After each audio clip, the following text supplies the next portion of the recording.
barato ganar utilidad consumiendo y esto sucede cuando 2 es menor que Px sobre Py. Y es indiferente entre X y Y, siempre y cuando esto pase, y esto es cuando 2 es igual a Px sobre Py. ¿Estamos todos de acuerdo o no? Sí. Listo, entonces habíamos dicho, bueno, como los precios tienen que ser positivos, yo voy a poner que Py es igual a 1. Y entonces si Py es igual a 1, pues esto es 2 es mayor que Px, esto es que 2 es menor que Px, y acá 2 es igual a Px.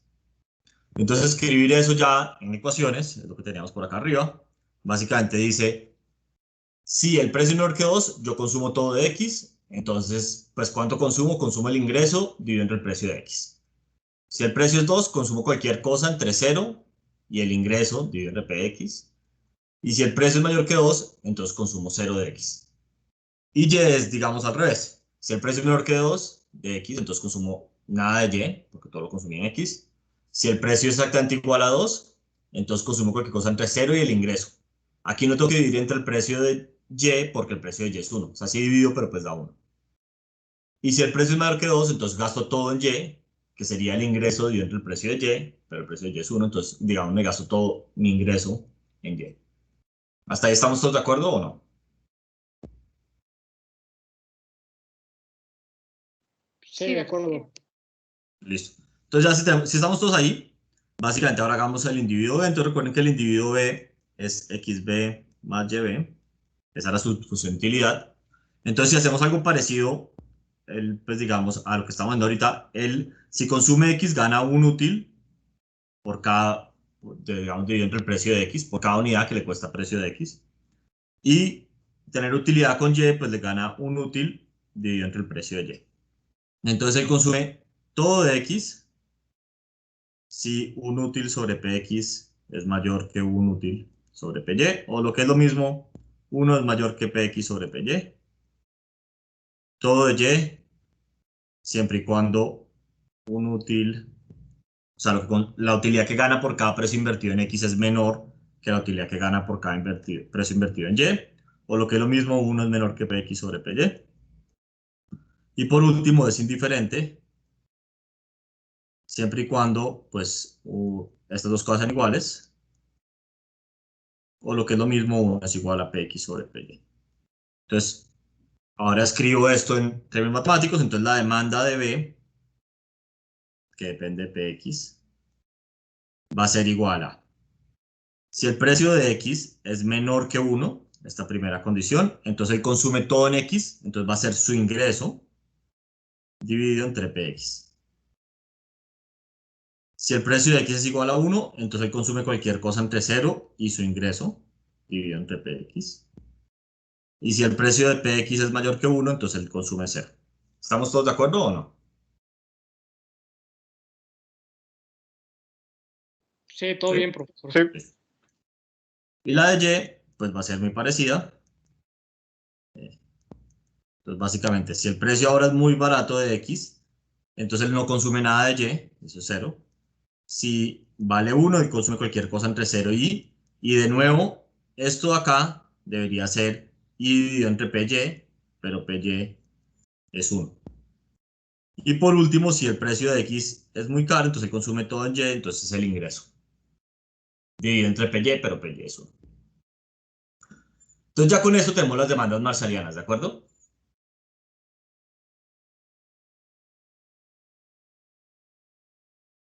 Entonces aquí vamos al paso 2. Y el paso 2 es ver cuándo se equilibran los mercados, o sea, cuándo oferta es igual a demanda. Entonces, como ustedes se pueden dar cuenta acá, las demandas son constantes, excepto, digamos, como que cambian dependiendo del precio o no. Pero hay como unos puntos en los que es constante, después salta, es constante, salta y así. Entonces, para el individuo 1, esa demanda cambia en 2, digamos, como se ve, mientras que para el individuo B cambia en 1 o no. Entonces, uno como que podría partir el espacio de los precios en 4 regiones. Básicamente, de 0 a 1, 1, de 1 a 2, 2, y de 2 a infinito. ¿Estamos de acuerdo o no?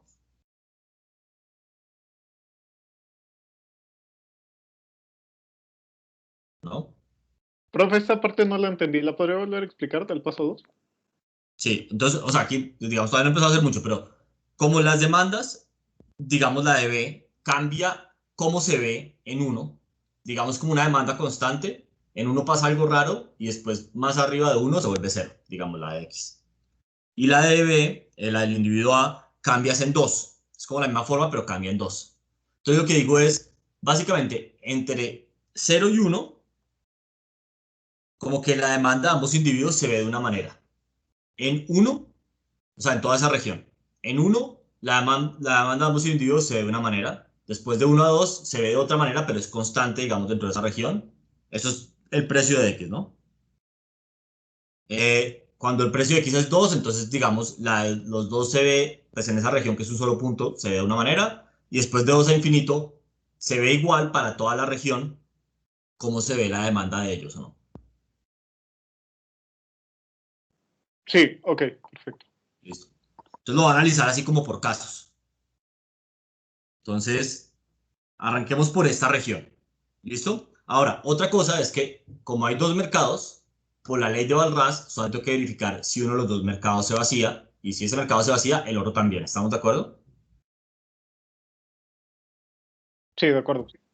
Listo, entonces vamos a verificar, no importa cuál, si el mercado de X o el mercado de Y se vacía. ¿Bien? Entonces para eso voy a mirar pues, la demanda agregada y la oferta agregada. Entonces la demanda agregada, si el precio está entre 0 y 1, a ver si todos estamos de acuerdo, pues por el lado del individuo A, la demanda de X sería esto de acá o no. O sea, el ingreso sobre PX. ¿Estamos de acuerdo? Sí, de acuerdo. Sí, Listo. Entonces, el ingreso sobre PX. Esto es la demanda del individuo A. Y la demanda del individuo B en esa región, pues sería el ingreso de B dividido entre el precio de PX o no. Sí, también. Listo. Y para que los mercados se vacíen, eso debería ser igual a la oferta o no. ¿Y la oferta cuánto es?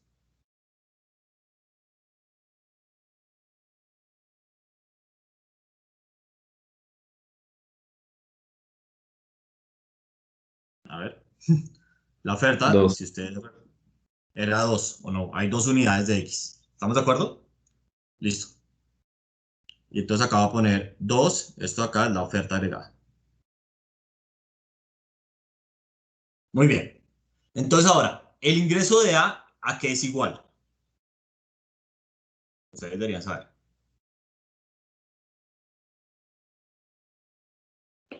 Es igual al... PY. ¿A qué? ¿Otra vez? Es PX más PY, ¿no? Sí.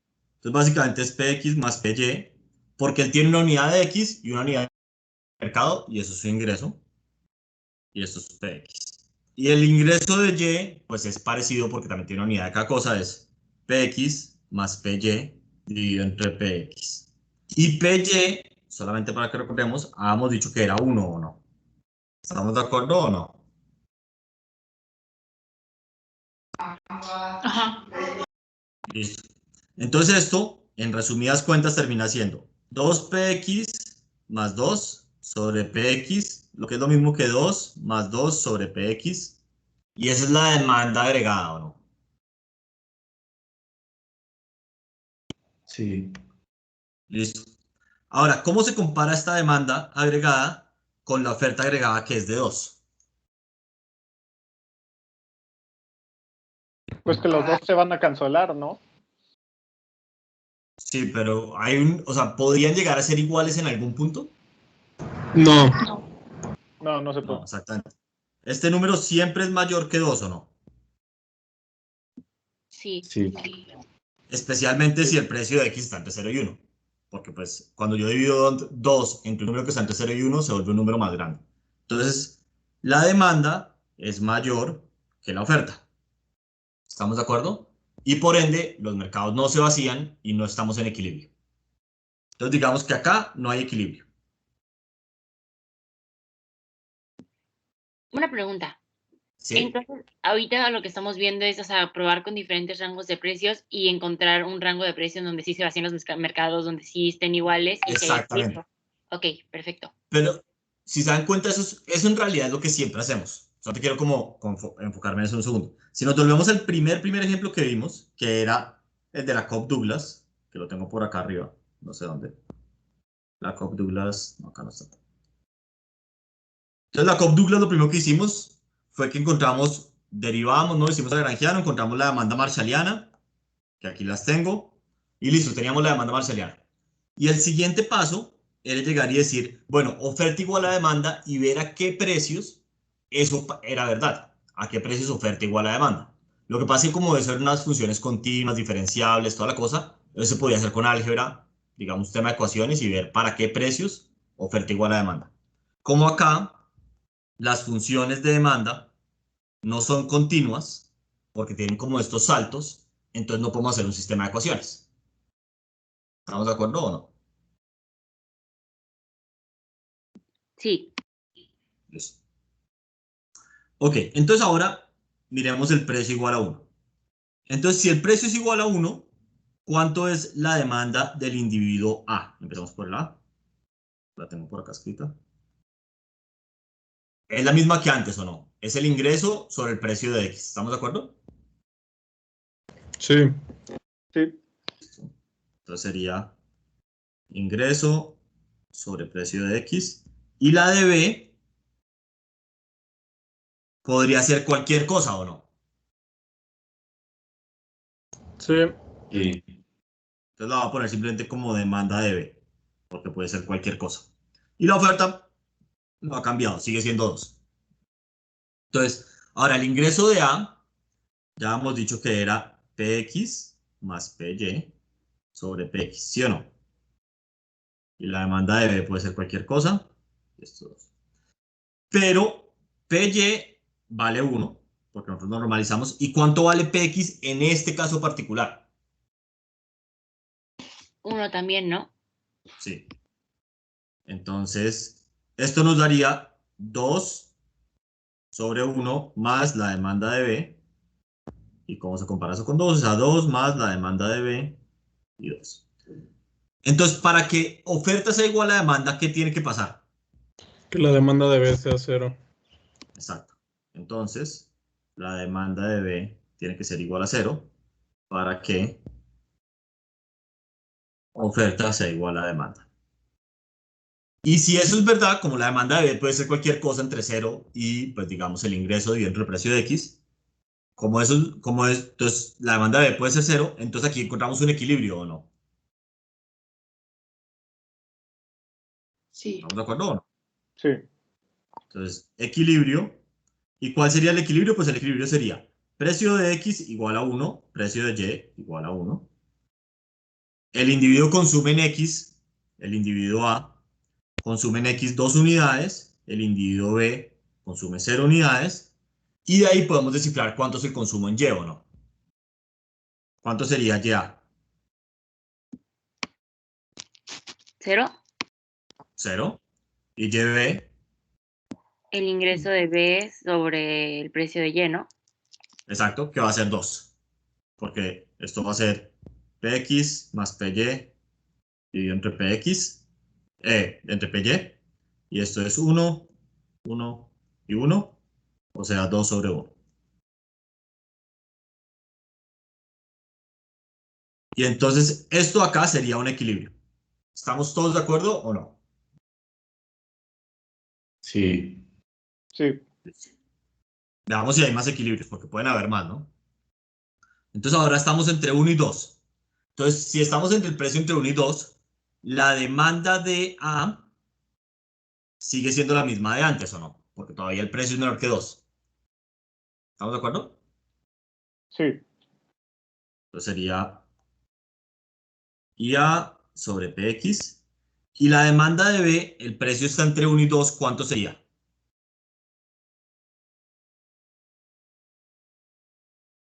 Sería 0. 0 porque el precio de X es mayor que 1. Exactamente. 0.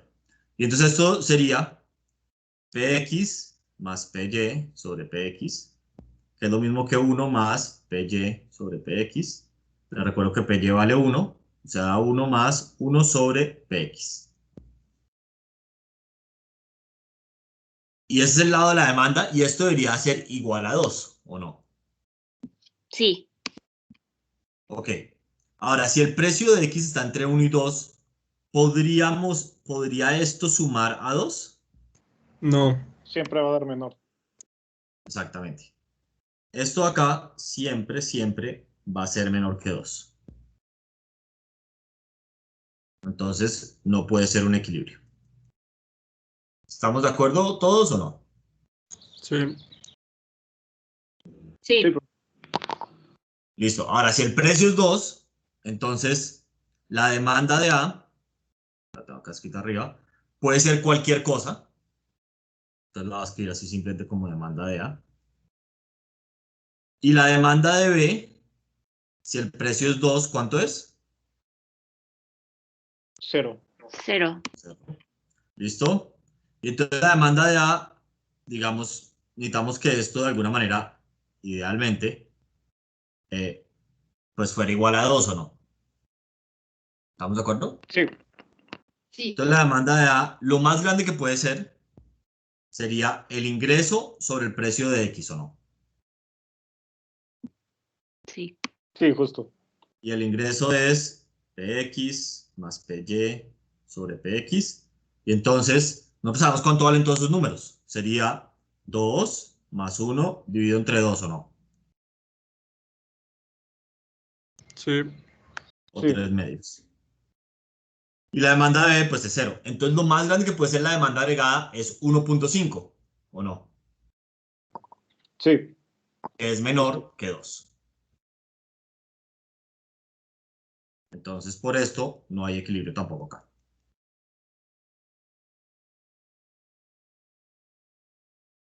¿Estamos de acuerdo? Sí, justo. Listo. Y el último es, pues si el precio está entre 2 e infinito, entonces el individuo B demanda 0, porque el precio es mayor que 1, y el individuo A también demanda 0 porque el precio es mayor que 2. Entonces, la demanda agregada sería 0 más 0, que pues siempre es menor que 2, que es la oferta, y entonces tampoco hay equilibrio.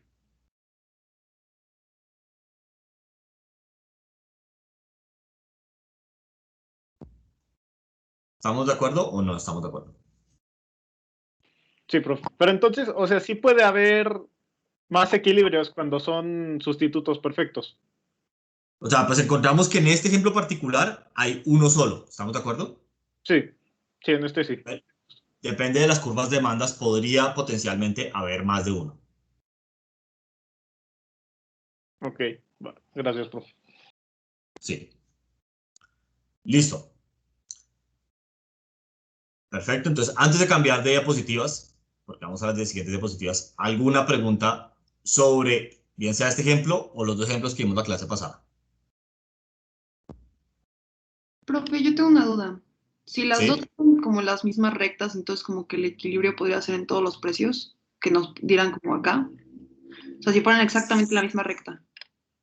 O sea, tú dices como si fuera, digamos, X más Y, esta es la de A y la de B fuera XB más YB, algo así. Sí. Eh,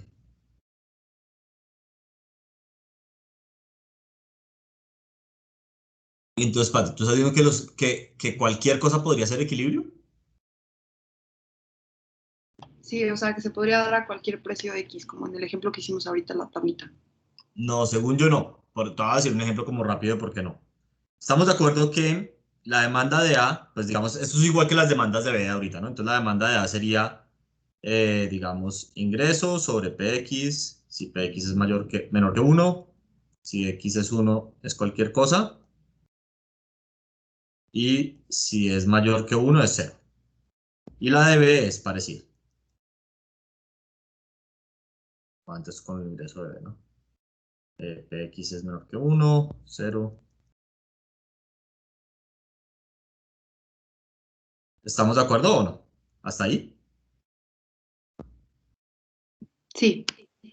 Entonces, si el precio de X fuera mayor que 1, ¿cuánto sería la demanda agregada de X?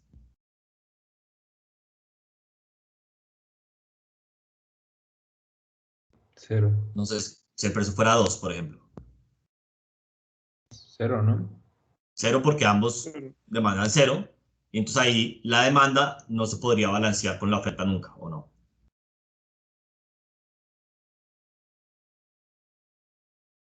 María del Pilar. Sí, ya vi, profe. ¿Sí? Lo que creo que tal vez no sé si es lo que tú estás pensando. Creo que, y no se tocaría hacerlo, si el precio fuera 1 de X, y pues del de Y es 1 también, lo fijamos en 1, entonces creo que todas las asignaciones de los bienes son de equilibrio, pero hay un solo precio de equilibrio. O sea, como que a ese precio hay varias asignaciones que son de equilibrio. Ah, ok, gracias, profe. Dale. Ok. Listo. ¿Otras preguntas sobre esto? Sí, profesor, una pregunta rápida. Sí. Dale. Siempre le ponemos que PY es igual a 1 porque lo que nos interesa es la relación de precios. Por eso podemos poner el precio que Exactamente. queramos, ¿no? Ok, gracias. Sí, tal cual. Perfecto, gracias. Ok. Entonces voy a cambiar de diapositivas. Voy a suponer que todo el mundo está bien con esto. Entonces, ahora vamos a ver cuáles son las propiedades de los equilibrios, ¿listo? Entonces, para eso vamos a hacer un par de preguntas bastante básicas y positivas, ¿listo? Que hacer primero si siempre hay un equilibrio, pregunta. Si el equilibrio es único. Y después vamos a ver el primer y el segundo teorema del bienestar, que son, digamos, el pan de cada día del economista neoclásico. ¿Listo? Entonces, primera pregunta. ¿Hay siempre un equilibrio? Entonces, la respuesta en general va a ser que sí, al menos de que haya como condiciones muy extrañas en las funciones de utilidad y las preferencias y demás. Entonces, vamos a hacer una demostración y la demostración, digamos, no la vamos a hacer así súper formal. Entonces, simplemente lo importante es que todos estemos de acuerdo en la intuición. Si entienden la intuición, creo que estamos bien, ¿listo? Eso es lo clave. Aquí pues no espero que nadie se gane el Nobel por probar esto en el futuro. Entonces, para probar esto, vamos a demostrar que el equilibrio es un punto fijo de una función. Ahorita discutimos que es un punto fijo. Pero intuitivamente, supongan que yo tengo una función que ajusta precios. Entonces, básicamente, si la demanda es mayor que la oferta, sube el precio, que es lo que hemos discutido o no. Que es lo que debería pasar. Sí. Para que baje la demanda y suba la oferta. Y si es al revés, entonces va a bajar el precio. Entonces, digamos que tenemos una función que actualiza precios. Como que llega y mira el mercado y dice, si hay más demanda que oferta, sube el precio. Y si hay más oferta que demanda, baja el precio. Si esa función va y mira los precios de mercado y no se actualiza, o sea, deja los mismos precios, implícitamente lo que quiere decir es que oferta es igual a demanda en todos los mercados, ¿o no? Sí. ¿Estamos de acuerdo? Y eso querría decir que llegamos a un punto fijo de la función, o sea, un punto fijo es a una función, yo le meto algo y escupe exactamente lo mismo. Entonces, digamos, si esa función ve los precios de mercado y devuelve los mismos precios, es porque oferta es igual a demanda. Si nosotros llegamos, podemos probar que la función siempre tiene un punto fijo, quiere decir que pues siempre hay un equilibrio, ¿o no? Sí, sí, también. Listo. Entonces, primero una breve introducción a teoremas de punto fijo. De recuerdo, todo va a ser así como high level, no se preocupen, vamos a ver los detalles súper a fondo. Entonces, ustedes seguramente vieron en su curso de cálculo diferencial en algún momento de su vida el teorema de punto fijo en 2 dimensiones, estoy seguro, pero se los voy a recordar. Digamos que ustedes intenten dibujar una función continua que parta desde el eje y termine en, o sea, digamos, con una línea vertical A y termina en la línea vertical B. ¿Listo? Y traten de pintar esa función sin pasar por la línea de 45 grados. ¿Sería eso posible? No. Porque me tocaría como lentar el pincel, ¿no? Yo podría como tratar de decir, bueno, voy así, no quiero tocar, ya me tocó tocar, ¿no? O podría, pues, pintar otra que vaya como acá, pucha, me tocó tocar, y así. Sin importar lo que yo trate de hacer, me tocaba pasar la línea de 45 grados, ¿o no? Para llegar de A a B. Sí. Y la línea de 45 grados tiene la propiedad de que si yo miro cuál es la imagen de un punto cualquiera, pues va a ser el mismo punto, ¿o no? Si esto vale X, esto también vale X, ¿o no? Sí. Sí. Sí. Entonces, como toda función tiene que pasar por la línea de 45 grados, toda función tiene que tener un punto fijo, que es el punto donde X, si yo le meto solo la función, me va a volver X. Y es el punto donde la función cruza la línea de 45 grados. ¿Estamos de acuerdo o no? Sí. Sí. Listo. Entonces, eso en matemáticas se escribe así. Dice, para cualquier función que va de 0,1 a 0,1, o sea, de los intervalos que teníamos allá, y que es continua, la parte continua es clave, porque si no yo podría levantar el lápiz. Entonces existe un punto tal que f de ese punto me devuelve el mismo punto. Y esto se llama un punto fijo. O sea, x estrella es un punto fijo. ¿Listo? Y el teorema intuitivamente se demuestra dificilísimo, pero la intuición es el dibujo que vimos arriba. ¿Listo?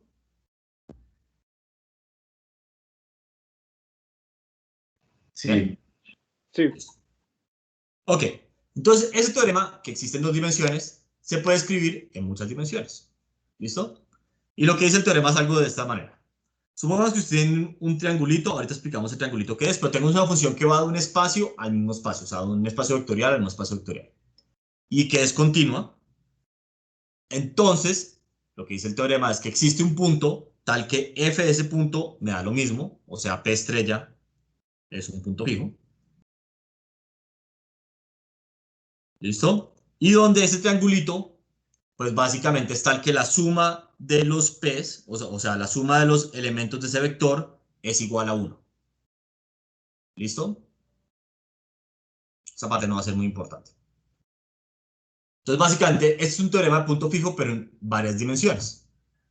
Porque ahora el vector, o sea, lo que le trae la función, no va a ser un numerito, sino que va a ser un vector que va a tener P1, P2, hasta PL. O sea, ya lo van a intuir, esto van a ser los precios, ¿no? Entonces va a ser un vector de precios, yo se lo meto a la función y me devuelve el mismo vector de precios.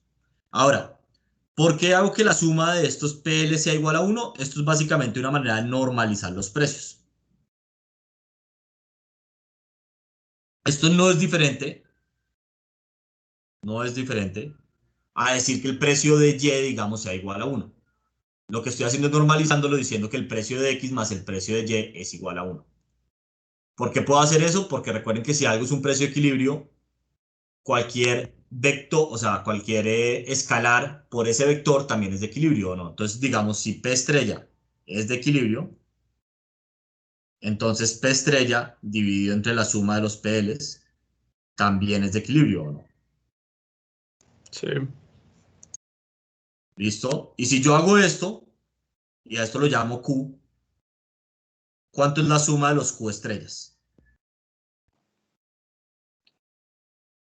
Es 1, ¿no? Es 1, exactamente, porque lo normalicé.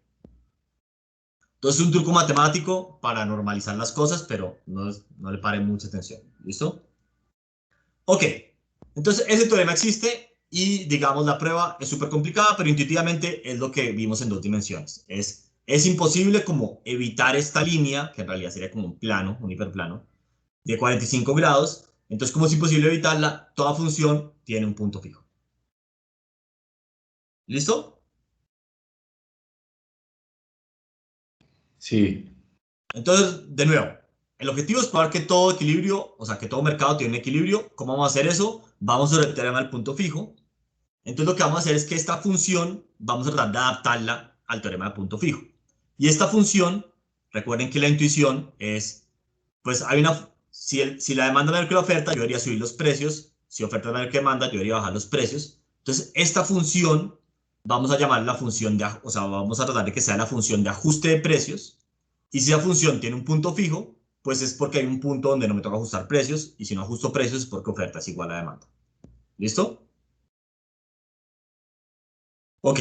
Entonces, para eso vamos a inventarnos o vamos a introducir un personaje ficticio que se conoce como el subastador o el tanteador valraciano. Así es escrito en los libros de texto. Entonces, es una persona ficticia, no existe en la vida real, pero es para esta prueba. Y esta persona, de nuevo, su trabajo es como ajustar los precios del mercado para tratar de llegar al equilibrio. Entonces, primero vamos a definir una función que lo voy a llamar la función de exceso de demanda. Entonces, lo que hace esa función es que toma unos precios, ¿listo? Y este es el vector de precios, eso es lo que le entra. Le entra un vector y va a devolver un vector, ¿listo? Y ese vector va a ser, cada entrada va a tener el exceso de demanda de cada uno de los bienes. Entonces, en la primera entrada va a tener el exceso de demanda del bien 1, en la segunda entrada el exceso de demanda del bien 2 y en la entrada décima el exceso de demanda del bien L. Entonces, una función que le entra un vector de L entradas, que son los precios, y devuelve una función de L entradas, que son los excesos de demanda. ¿Listo? O sea, entonces siempre va a haber excesos de demanda en todos los mercados y después se corrigen para llegar al equilibrio. Eso es lo que vamos a tratar de probar, exacto. Sí. Ah, ok. Listo. Entonces, básicamente esto es una función, yo me la estoy inventando. La función z le entran los precios y lo que devuelve es un vector que tiene los excesos de demanda en cada mercado. Si hay un exceso de oferta, pues eso va a ser un número negativo, ¿estamos de acuerdo? El exceso de demanda va a ser negativo. Muy bien. Entonces, intuitivamente, listo. Recuerden que en el exceso de demanda, o sea, estos zetas, va a ser la demanda agregada menos la oferta, ¿no? Y esta demanda agregada ya viene de, o sea, es la suma de las demandas marshallianas, ¿o no?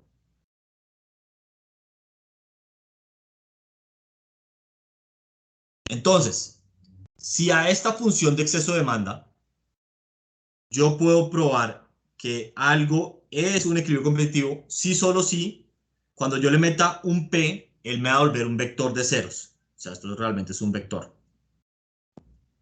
de entradas. A ver si estamos de acuerdo. Si esa función de exceso de demanda yo le meto unos precios y eso me escupe un poco de ceros, esos precios son unos precios de equilibrio. Porque básicamente lo que estoy diciendo es que demanda es igual a oferta, ¿o no? Sí. Sí. Listo. Entonces, algo es un equilibrio competitivo, sí, solo sí. Cuando yo lo meto en esta función, eso me vuelve un poco de ceros. Entonces ahora vamos a demostrar unas propiedades que querían ser sencillas. La primera es que esta función es continua en P. ¿Por qué? Así como en palabras. Entonces recuerden que esto es básicamente z de P es igual a z1 de P, z2 de P y así. Entonces, esta función es continua si cada uno de estos zetas es continuo. Y estos zetas son la suma de los x y estrellitas menos la suma de los wi. O sea, para el bien 1, ¿no? Sí. Estos wi son una constante. Entonces, ¿eso es continuo o no? Sí. Sí. Y los xy son las demandas marshallianas. Entonces, ahora, siempre y cuando la función de utilidad sea cuasi cóncava, continua y diferenciable, las demandas marshallianas son cuasi cóncavas, continuas y diferenciables, ¿o no? Sí. Entonces, siempre y cuando tengamos funciones de preferencias normales, las demandas marcianas van a ser continuas. Y cuando yo sumo funciones continuas, eso me da una función continua, ¿o no? Sí. Entonces, básicamente, sumo un poco de funciones continuas y le resto una constante. Eso es una función continua, ¿o no? Sí, también. Listo. Lo segundo es que es homogénea de grado cero. O sea, lo que quiere decir esto es que si yo cojo y hago z de lambda p, esto es igual a z de p. ¿Por qué es eso verdad? Porque mientras no se modifique la ratio de los precios, se supone que no, bueno, no debe modificarse el equilibrio. Y no se debe modificar. Importante, recuerden de nuevo que estos z son la suma de los w de los x menos los w's. Los x son los que dependen de los precios, ¿no? Los w's no. Y las demandas marshallianas, eso lo aprendieron ustedes en Eco 3 seguro, son homogéneas de grado cero, ¿o no? Sí. Sí, Listo. Entonces, pues si cada uno de estos Z1, Z2, ZL son homogéneos de grado cero, pues el Z completo también. Listo.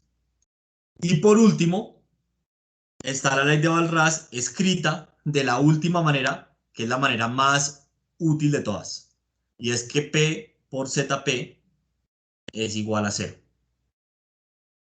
¿Por qué es eso verdad?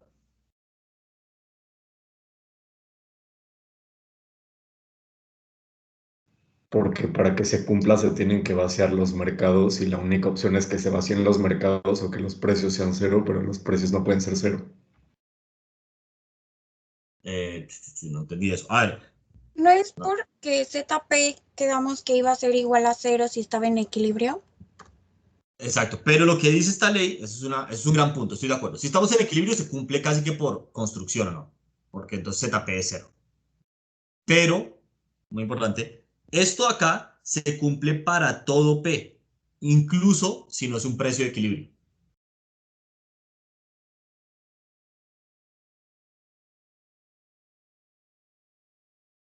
Entonces, a ver si estamos de acuerdo con esto.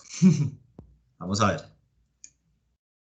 Esto básicamente lo que llega es como que me dice P1 por el exceso de demanda del bien 1 más P2 por el exceso de demanda del bien 2 y así, ¿o no? Porque es un producto punto, ¿estamos de acuerdo? Listo. Sí. Entonces, por un momento, supongamos que hay dos bienes y la intuición se traslada a más bienes. Entonces, lo que me dice esto es, supongamos que hay un exceso de demanda del bien 1, por ejemplo, y un exceso de oferta del bien 2. Algo por el estilo. Y entonces piensen en esto, que es una analogía que yo les he hecho antes, como si fuera comercio internacional. Entonces digamos que hay un país, o entre todos los países del mundo, hay un exceso de demanda de, pues, el bien A, digamos, computadores. Entonces eso querría decir que hay más demanda que oferta, ¿sí o no? Y si yo soy México y tengo un déficit comercial, pues ese déficit comercial vale en pesos mexicanos, pues multiplico el precio del bien por el exceso de demanda que tengo, ¿o no? Y ese es mi déficit comercial, ¿estamos de acuerdo? Sí. Y eso querría decir que si yo tengo un déficit comercial en el bien 1, tengo que tener necesariamente un superávit comercial en otro bien. Porque, ¿cómo le voy a comprar al resto de los países del mundo el bien en el que tengo el déficit si no les estoy vendiendo otra cosa o no? Sí. O sea, se van como contrarrestando, ¿no? Exactamente. Es imposible básicamente comprar de lo que tengo déficit comercial si no estoy vendiendo de algo más. Es literalmente imposible porque si no los países del mundo, o sea, ¿con qué plata les voy a comprar eso? Entonces, efectivamente lo que dice esto es, coja donde usted tiene exceso de demanda y multiplíquelo por el precio. Y eso le dice usted cuánta plata debe. Y ahora sume eso para todos los bienes. Y eventualmente todo eso tiene que sumar cero. Porque básicamente la suma de cuánto debe usted al comercio internacional y cuánto gana por comercio internacional tiene que ser cero en neto. Porque si le sobrara plata, pues puede comprar más. Y si le hiciera falta, pues no puede comprar tanto, ¿o no? Sí. Listo. Y eso, tal cual, es lo que dice la ley de Walras. Matemáticamente, esto es equivalente a lo que habíamos probado antes. Y la demostración no es tan difícil, pero no la vamos a hacer. ¿Listo? Sí. Esto, por si acaso ustedes, esto pasa en la vida real, si ustedes van y miran, tanto por si algún momento no sean el economista que hace este error, van y miran el tiempo, y acá miran importaciones y exportaciones en la misma gráfica. En el tiempo, estas gráficas se ven así. O sea, se mueven juntas. Puede que estén bajando también. Y digamos que unas importaciones y otras exportaciones no importan. Las gráficas de cualquier país siempre se ven así. Y es porque en el largo plazo yo no puedo importar más de lo que exporto en dinero y viceversa. Porque literalmente, ¿cómo voy a pagar más importaciones? O sea, ¿cómo puedo sostener más importaciones que exportaciones? No puedo, porque no tengo plata para comprar esas importaciones. Y si tengo más exportaciones que importaciones, pues ese dinero me lo voy a feriar y me lo voy a gastar en comprar más cosas de afuera. ¿Estamos de acuerdo? Sí. Listo. Ok. Entonces, esas son las propiedades de la función de demanda. Entonces ahora queremos ajustar precios de una manera lógica.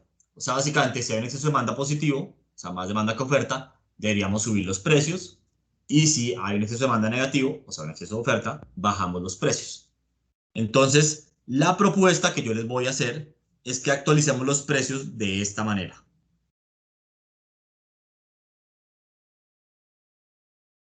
O sea, básicamente, si el exceso de demanda es positivo, sumo esa cantidad al precio y entonces hace que el nuevo precio sea más alto o no. Es como subir el precio. Si el exceso de demanda es negativo, entonces lo sumo, entonces voy a restar algo en la vida real y P' va a ser más bajito o no.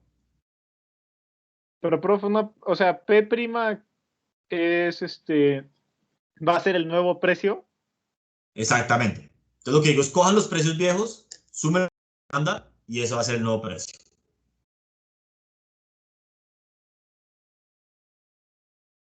¿Listo?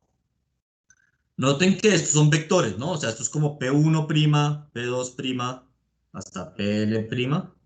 Y de este lado tengo P1 hasta PL sumado con Z1P hasta ZLP.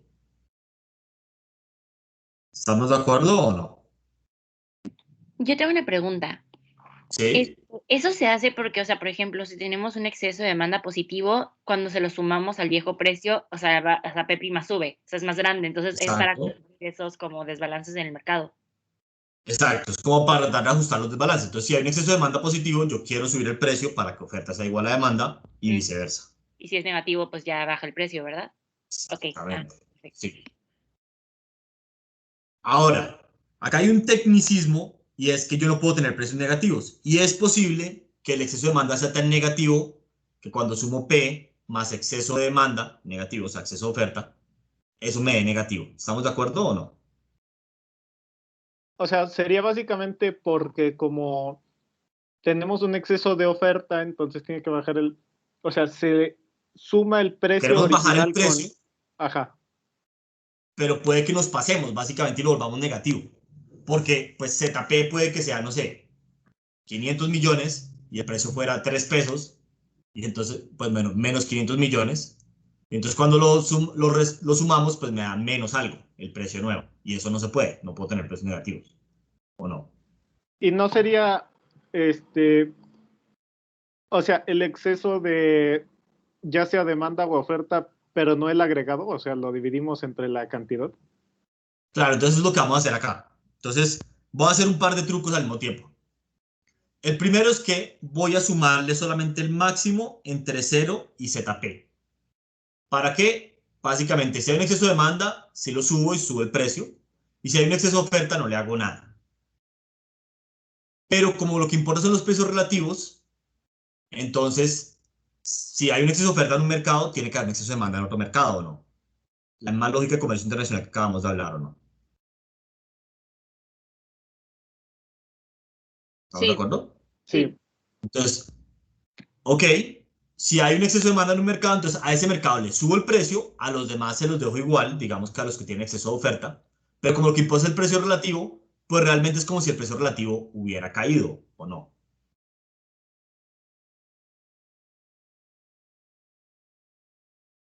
¿Están de acuerdo o no están de acuerdo? esa parte no la entendí, profe. A ver, entonces digamos, de nuevo, bienes A y B, y digamos que este tiene un exceso de demanda positivo y este tiene un exceso de demanda negativo. ¿Listo? Entonces el precio de A' va a ser el precio de A más ZA, porque esto es igual al máximo. Esto es igual al máximo entre ZA y 0. Y el precio de B' va a ser el precio de B más 0. ¿Por qué? Porque eso es el máximo entre ZB y 0. Ahora, yo sé que el precio de B técnicamente no cambió, pero en términos de precios relativos, ¿cómo se compara el precio de B' con el precio de A'? Es relativamente más barato que antes. Exactamente. Entonces, Ah, como ok. si relativamente hubiera caído. Aunque yo no lo cambié técnicamente, o sea, como el número, cayó en precios relativos. Ok, va. Gracias, profe. Entonces, este es como un truco matemático para que no tengamos precios negativos. Es sumarle el máximo entre 0 y el exceso de demanda. Y aparte de eso, para que los precios no me den como números súper locos, lo que voy a hacer es que voy a sumar todo, o sea, voy a dividir todo este vector de precios entre la suma de los precios. Esto es el mismo truco que habíamos hecho antes, yo les había dicho antes, para normalizar que es, yo tengo el precio de equilibrio y sabemos que si es un precio de equilibrio, pues el precio de equilibrio y entre la suma de los PLs también es de equilibrio, y si llamamos a eso Q, la suma de los Qs es igual a 1, ¿o no?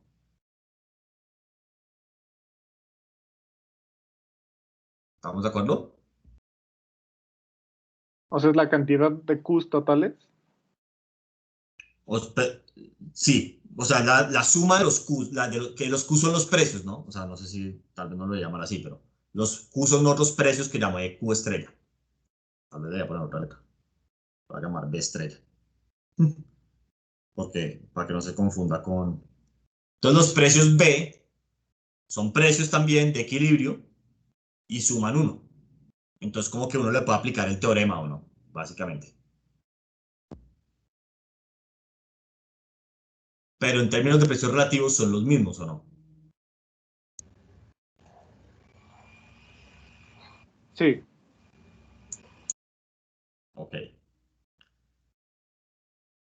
Muy bien, entonces, ya vamos a acabar, lo prometo, estamos muy cerca. Entonces, dado esto, lo que tenemos es una función TP que va a ser la que actualiza precios. Va a ser muy parecida a la actualización que teníamos acá, a la de P' igual a P más ZP, pero con unos trucos matemáticos, o sea, la lógica es la misma, pero unos trucos matemáticos para que los precios no nos den negativo y la suma de los precios nuevos sume 1. Entonces, como que estén normalizados. Ahora, esta función TP varía digamos, muchas de las propiedades de Z, porque es una manipulación de Z. En particular, va a ser continua. ¿Por qué? Porque es la suma de funciones continuas. Es 0 más el máximo entre 0 y ZP. Y todo eso es continuo. No diferenciable, pero sí es continuo. Y como esa función es continua, le puedo aplicar el teorema del punto fijo. Y como le puedo aplicar el teorema del punto fijo, entonces me dice, hay un P estrella tal que T de P estrella es igual a P estrella. ¿O no?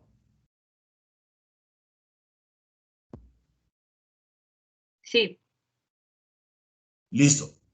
Y ahora, yo lo que voy a asegurar es que ese P estrella del teorema es tal que Z de P estrella es igual a 0. ¿Por qué?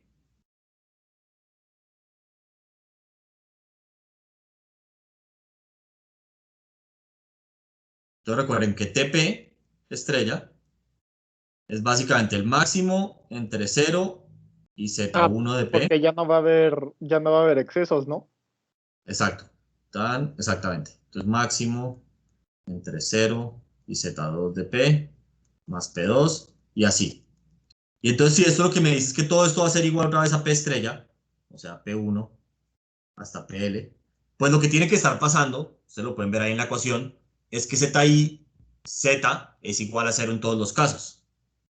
Entonces, esto va a ser 0, esto va a ser 0, y así en todos los casos, y esto hace que sea P1 hasta PL. Entonces, los excesos de demanda son 0, y por ende, en P estrella, Z es igual a 0. Y ya vamos a decir, cuando eso pasa, es porque P estrella es un precio de equilibrio. ¿Estamos de acuerdo o no? Sí, de acuerdo. Listo. Muy bien, entonces, básicamente, esto demuestra que siempre podemos encontrar un precio de equilibrio, aunque en el fondo hay un supuesto y es que la demanda es continua. Entonces, siempre que la demanda sea continua, podemos encontrar un precio de equilibrio. Ese fue el único supuesto que utilizamos. ¿Listo? ¿O no?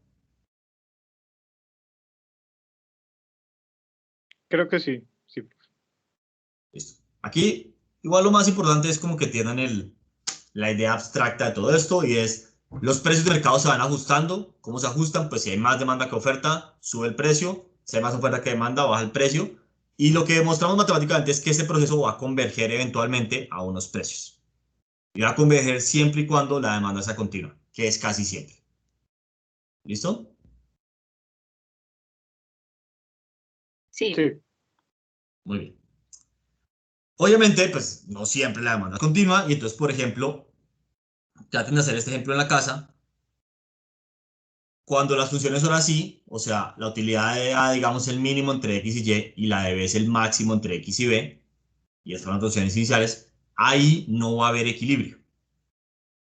No es tan difícil de demostrar, traten de hacerlo en la casa y les va a dar que no hay equilibrio. O sea, siempre hay exceso de demanda o exceso de oferta. Muy bien. Pues bueno, yo lo hice acá, entonces está bien, se los voy a hacer. Entonces, primer paso, los precios son positivos, ¿por qué? Porque son monótonas. Débilmente, Exactamente. pero monótonas. Entonces, y la de B es estrictamente monótona, ¿o no? Ah, sí. Sí. Entonces, los precios son positivos. Listo. Entonces, dado eso, va a normalizar uno de los precios igual a 1. En este caso, el de X, no importa cuál. Listo. Entonces, lo vamos a hacer por casos, como siempre. ¿Qué pasa si el precio de B es menor que 1?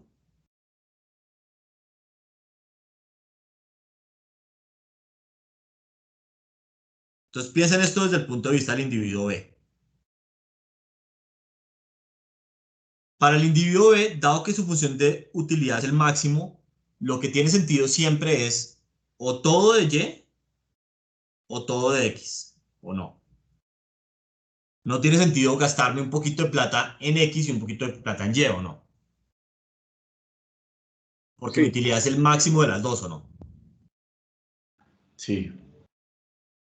Listo.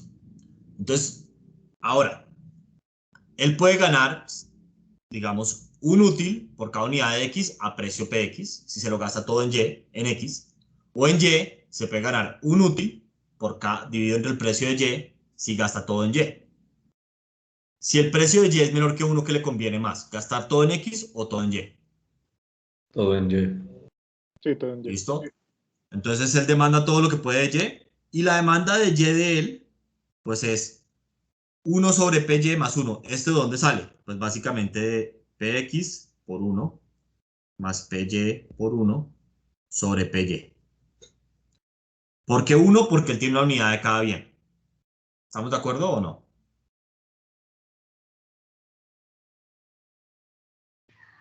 Sí. Sí. Y PX dijimos que era 1, entonces da 1 más P, 1 sobre PY más 1. Listo. Ahora, si esa es la demanda del de Y, ¿este número es mayor o menor que 2?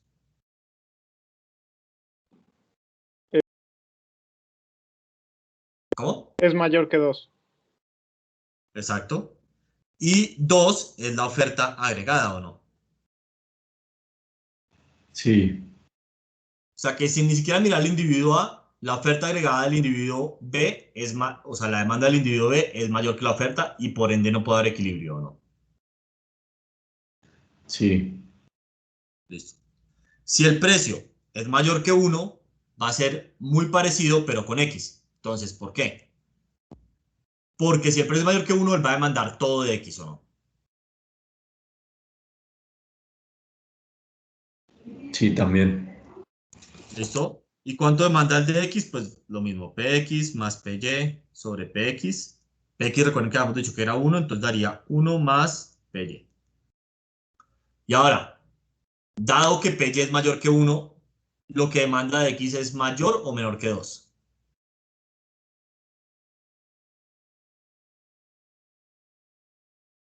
De X es mayor que 2. Exacto. Y esto era la oferta agregada, ¿o no?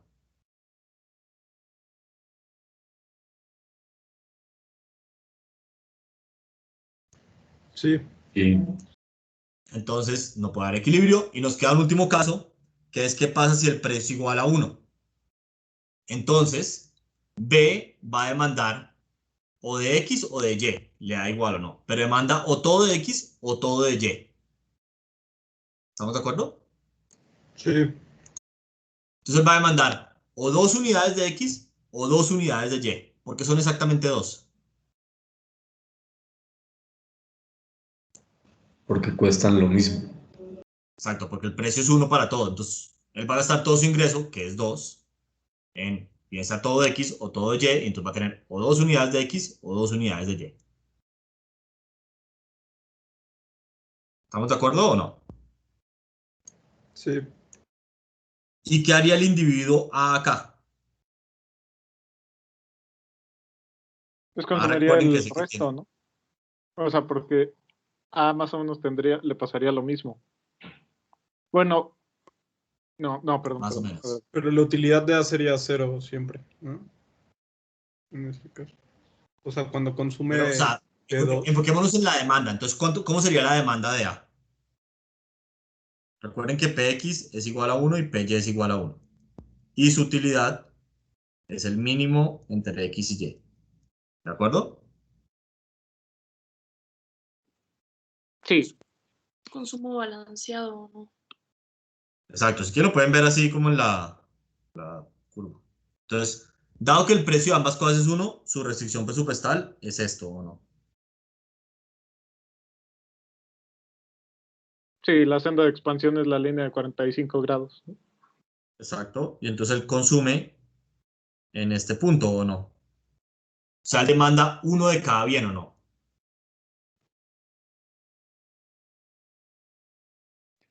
Sí. Una pregunta, ¿No? ¿pero los ejes no serían 2 y 2?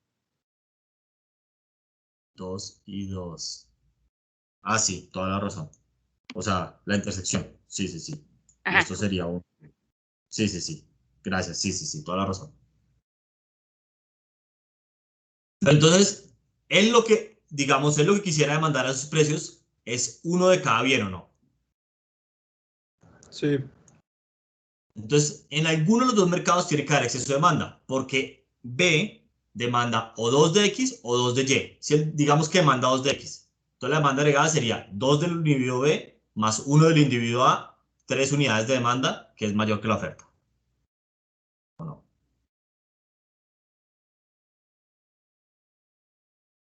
Sí. O si el individuo B demanda todo de Y, entonces demanda 2 unidades de Y, A demanda una unidad de Y, hay 3 unidades de demanda agregada de Y y demanda agregada mayor que oferta. Sí, también. Listo. Entonces Y esto ahí no se no podría podría haber, resolver. O exacto, aquí no sea, hay ningún precio de equilibrio.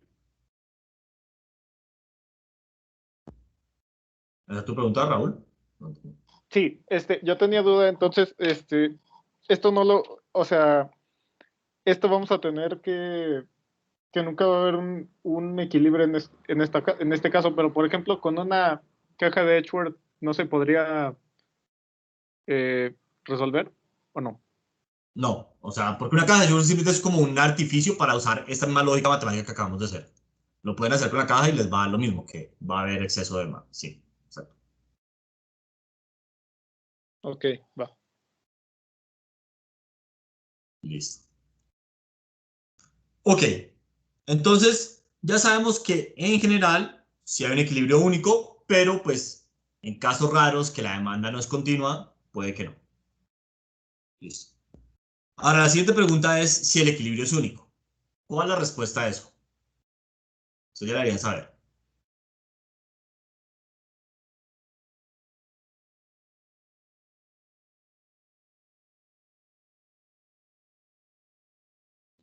No es único, ¿verdad?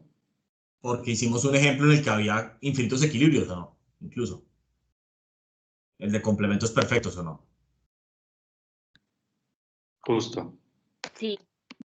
Entonces, ok, la respuesta es no. Ya vimos varios ejemplos en los que eso no era verdad. Muy bien. Entonces, ¿es el equilibrio único? Casi siempre. ¿Es único? No. O no necesariamente, digamos. Lo voy a poner así. No necesariamente. Porque vimos ejemplos en los que sí había un solo equilibrio.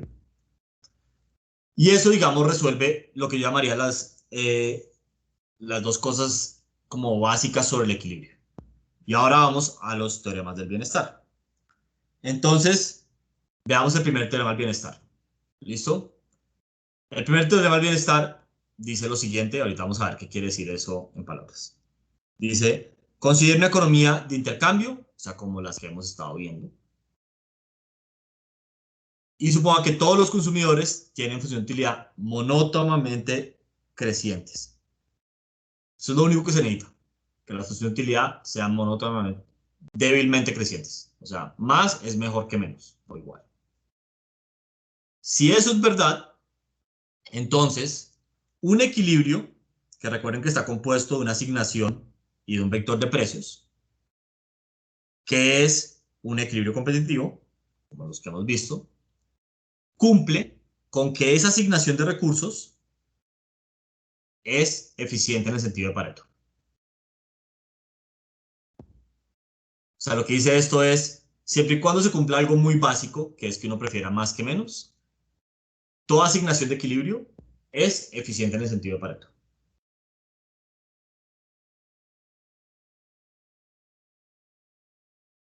¿Cómo la ven?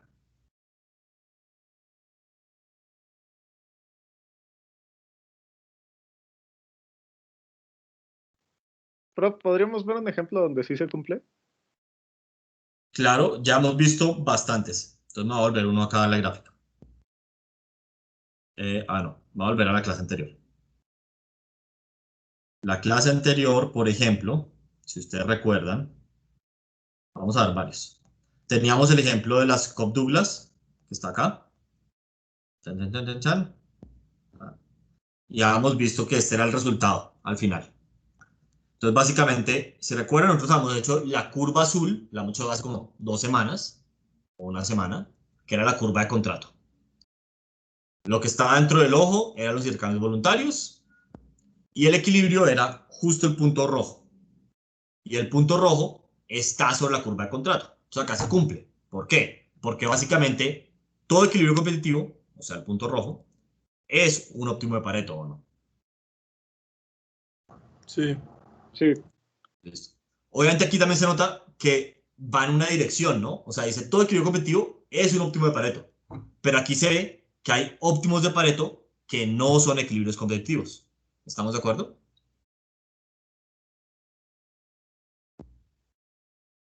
¿O no? ¿Sí o no? ¿Cómo, prof? Perdón, es que no, es que se me cortó O sea, un poco. el teorema va en una dirección, dice, todo equilibrio competitivo es un óptimo de Pareto, o sea, está sobre la curva de contrato. Y aquí se ve que el teorema va en esa dirección. O sea, se ve que hay puntos sobre la curva de contrato que no son equilibrios competitivos. ¿Estamos de acuerdo o no? Ah, sí, sí, sí. Sí. Listo. Ok. Entonces, este teorema, que se conoce como el primer teorema del bienestar, es un teorema bastante popular, entre, como les había dicho antes, entre los economistas neoclásicos, porque básicamente justifica nuestro amor, pues no sé si debería hablar de nuestro incluido a mí, pero el amor de muchos economistas por la economía de mercado. Porque es una manera de justificar que el mercado es bueno, porque dice, usted deje que el mercado opere, tranquilo, porque a lo que va a llegar el mercado al final va a ser a un equilibrio competitivo. ¿Estamos de acuerdo o no? Disculpen, va a ser un óptimo de Pareto. Y el óptimo de Pareto es esta noción que construimos durante un par de semanas, o pues la semana anterior, que es lo mínimo que debería hacer un planificador central cuando reparte los recursos, ¿o no? Entonces, como decir, no necesitamos un planificador central que reparta recursos benevolentemente, porque el mercado lo va a hacer solito.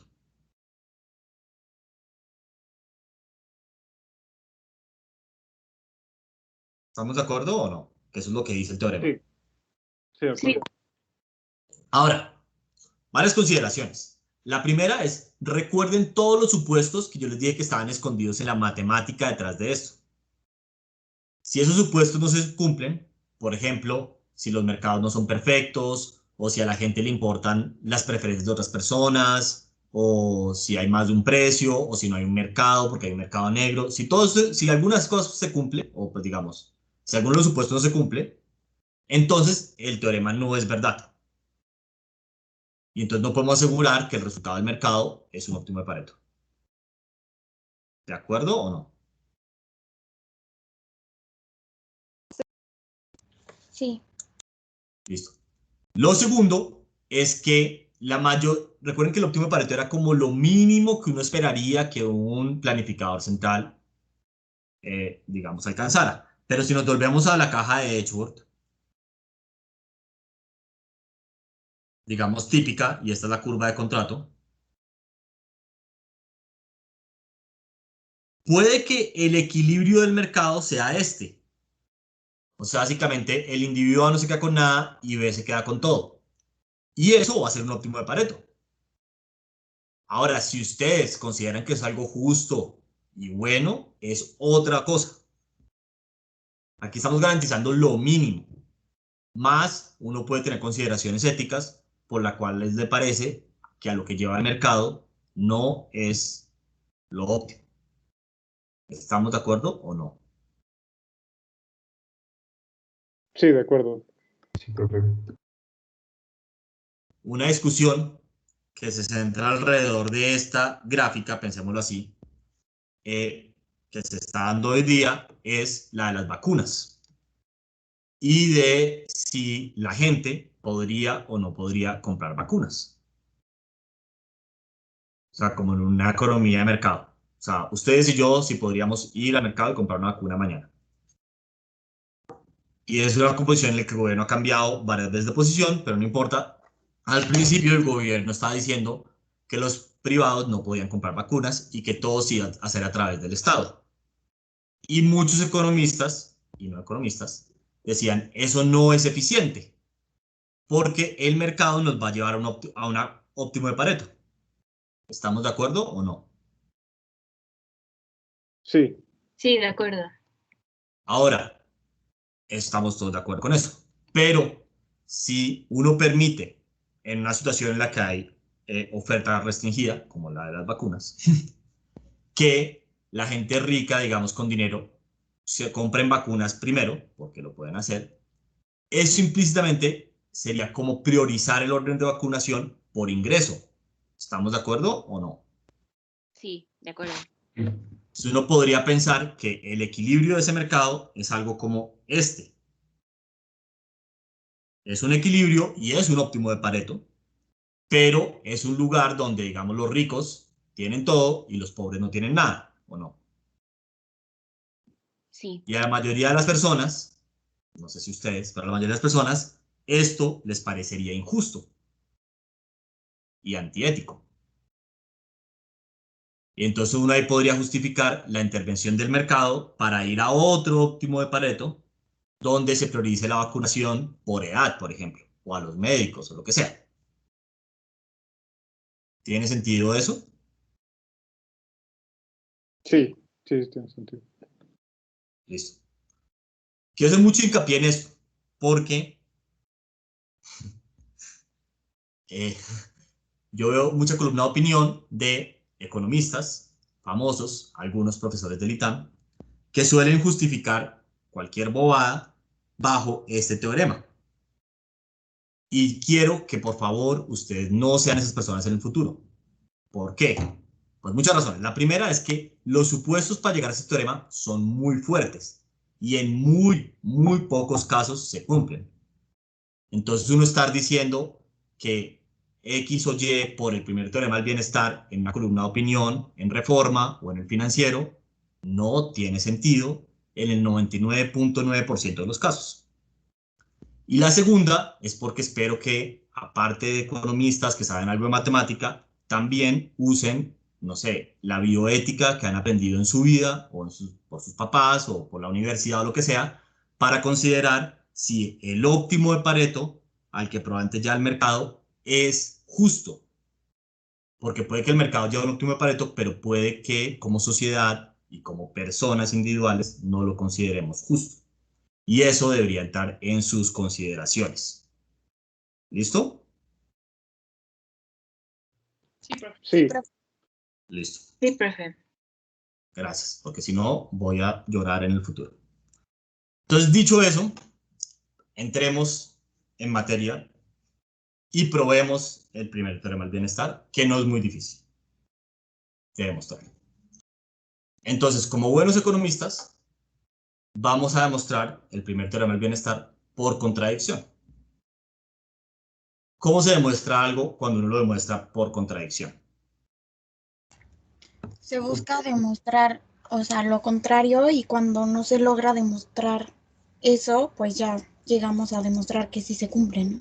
Exacto. Vamos como a suponer que, en este caso particular, hay un equilibrio competitivo que no es un óptimo de Pareto y eso nos va a llevar a como una contradicción lógica. Entonces, como nos lleva a una contradicción lógica, pues lo que tiene que pasar es que la premisa era falsa. O sea que no puede ser que tenemos un equilibrio competitivo que no sea óptimo de Pareto. Y por ende, pues demostramos el teorema. ¿Listo? Entonces, lo que vamos a suponer, literalmente, es que vamos a tener un equilibrio competitivo tal que la asignación de recursos de ese equilibrio no es un óptimo de Pareto. ¿Listo? Entonces, eso nos lleva a un poco de cosas. Si algo no es un óptimo de Pareto, ¿por qué es? ¿Qué tiene que estar pasando? Que tú puedes mejorar a alguien sin empeorar a alguien más. Exacto. O sea, hay algo que lo Pareto domina, ¿o no? Resumidas cuentas. Listo. Entonces, básicamente existe otra asignación, la voy a llamar X gorrito, ¿listo? Que tiene dos cualidades. La primera es que es factible, porque si no fuera factible, pues no, pues ni para qué hablamos de ella, ¿no? Y la segunda es que Pareto domina, pues, a la original. Entonces, desarrollemos un poco estas dos ideas. ¿Listo? Para que sea factible, lo que necesitamos es que la suma de los X es igual a la suma de los Ws. O sea, no estamos creando X de la nada, sino simplemente cogemos la asignación de todo el mundo y la repartimos. Y eso es X gorrito, ¿sí o no? Esto, digamos, es que sea factible. Y ahora, que Pareto domine, pues es estas dos condiciones. O sea, para todos los individuos les va mejor o igual con gorrito que sin gorrito.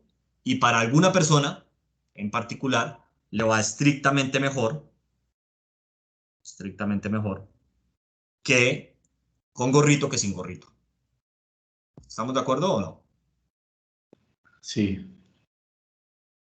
Entonces, hablemos de la persona, de esta persona. ¿Listo? Entonces, esa persona le da mejor con gorrito que sin gorrito.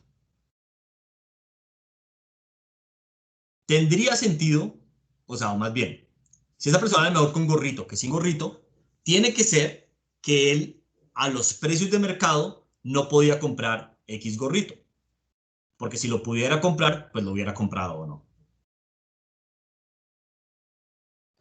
Sí. O sea, tiene que ser que los precios por X gorrito, o sea, su gasto, es mayor que los precios por W, que es su ingreso. ¿Estamos de acuerdo o no? Sí, estoy de acuerdo. Listo. Súper. Aquí ya estamos muy cerca de la prueba. Ahora, por las demás personas, tiene que ser que P por X gorrito es mayor o igual que P por W. Ahora, acá es mayor o igual porque como la lógica es muy parecida, la utilidad de X gorrito es mayor o igual que la utilidad de X, pues puede que lo pudieran comprar o puede que no. Puede que le diera igual, pero seguro no cuesta menos, ¿o no? Sí. Sí. Sí. Muy bien, súper. Y entonces ahora vamos a sumar, pues al lado izquierdo, esto para todo el mundo, incluido la persona y estrella, y al lado derecho, el ingreso para todo el mundo, incluido la persona estrella. Entonces, al lado izquierdo me da la suma de P por X para todos los individuos, y al lado derecho la suma de P por W para todos los individuos. Y en la mitad hay un mayor estricto. ¿Por qué? Porque con un mayor estricto, o sea, si sumas un mayor estricto a un mayor igual, pues te va a dar Mayor mayor estricto. estricto. Exactamente. Perfecto. Y ahí ya básicamente estamos que acabamos. Porque yo puedo sacar básicamente el P como factor común. Esto no depende de I o no. Sí, no. Sí. Y entonces tengo esto acá. Y ahora esto acá, pues básicamente contradice la condición 1. Vamos y revisamos qué decía la condición 1. La condición 1 me decía que la suma de los X es igual a la suma de los W, ¿o no? Los X gorritos. Que era factible o no. Y yo acá tengo que la suma de los X gorritos por P es mayor estricto que la suma de los Ws por P. Pero si esta suma es igual a esta suma, ¿podría ser eso posible? No. No. Entonces acá hay una contradicción y por ende tiene que ser que el equilibrio es un óptimo de Pareto.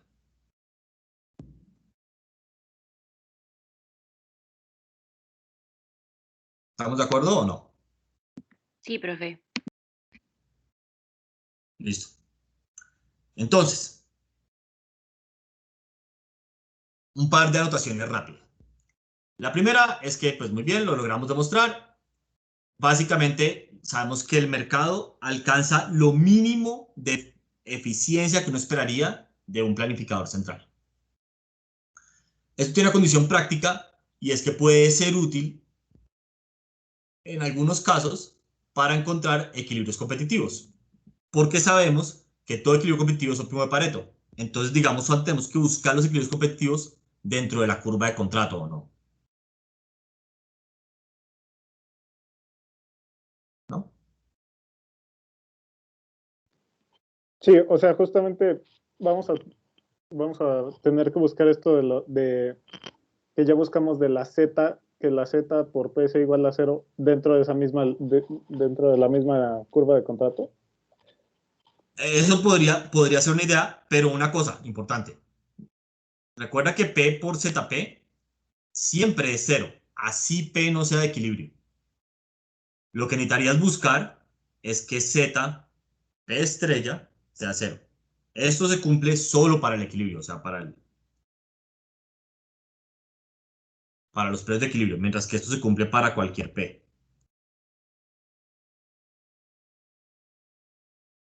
¿Sí? Sí, ok, gracias. Listo. Entonces, muy bien. Si quieren, dejemos acá y la próxima clase demostramos el segundo teorema del bienestar. Perfecto, profe, gracias. Nos vemos, profe, gracias. Super. Gracias, profe. Gracias. Muchas gracias, profe. Gracias, profe. Nos vemos.